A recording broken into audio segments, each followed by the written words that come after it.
A very cordial welcome to the DiBiCoo study tour today in Bruck on the Leitha, Austria. DiBiCoo is an EU-funded project within Horizon 2020. The aim is to bring established biogas markets together with upcoming biogas markets over the world. The biogas plant in Bruck on the Leitha deals with about 35,000 tons of organic wastes, such as kitchen wastes as well as wastes from food and beverage industry. The output is about 35 gigawatt-hours of biomethane, which is injected into the gas grid. The capacity of the upgrading unit is 500 cubic meters of biomethane per hour. The organic waste is delivered by truck. Before emptying the containers, the trucks need to be weighted and documented. This takes place next to the entrance at the waiting bridge and the office. Since all the materials delivered are waste, they must be documented and treated in a special way. The material is weighed and assigned to a key number in the waste directory according to its composition and origin. Vegetable materials, whether solid or liquid, are easy to handle and can be fed to fermentation without any special pre-treatment. Animal materials, for example from fat traps, are more difficult as these have to be sanitized in order to eliminate potentially pathogenic germs. Hygienization takes place by heating the material up to 70 degrees Celsius for more than an hour in accordance with the hygiene regulations. The greatest effort is associated with the material preparation for packaged and/or lumpy materials, since foreign substances such as packaging and incorrect throws must be sorted out and lumpy material must be made pumpable. This category also includes leftovers from catering and canteen kitchens. Food leftovers delivered in 120-liter or 240-liter containers are emptied and cleaned by machine. The material is then, together with other materials, transported with screw conveyors to a shredding unit, which shreds organic material more strongly than inorganic components.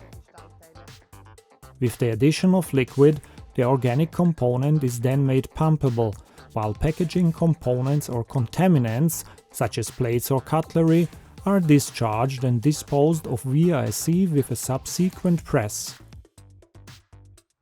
The pumpable organic fraction is then temporarily stored in a tank, then also sanitized and fed into the fermentation afterwards. This is how the waste is received, freed from contaminants and sanitized. Next, you can see how the organic fraction in the mixing tank is homogenized with other materials and then fed into the digesters. After hygienization, the material is pumped into the active mixing tank, where it is mixed with other materials. Plant-based solid waste is added with a wheel loader. The mixing tank is equipped with a central agitator to ensure a homogeneous mixture. From the mixing pit, the three main fermenters operated in parallel, each with a capacity of 3,000 cubic meters, are regularly and automatically supplied with material. With an average feeding of 100 tons per day and an average retention time of more than 90 days, this results in a digester load of around 1.8 kg ODM, organic dry matter, per cubic meter and day.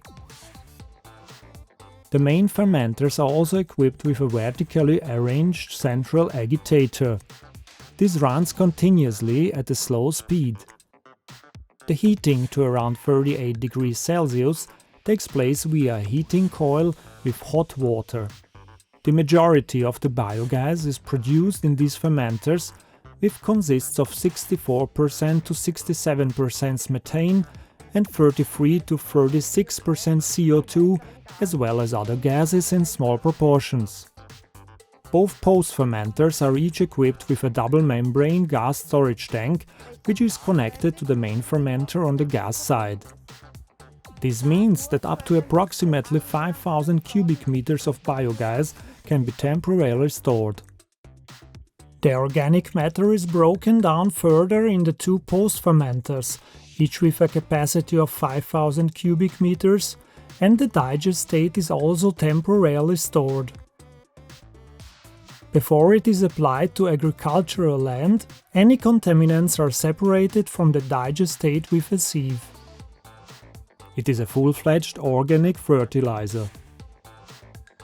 The mixing of the material in the post-fermenters takes place with 3 agitators on each side.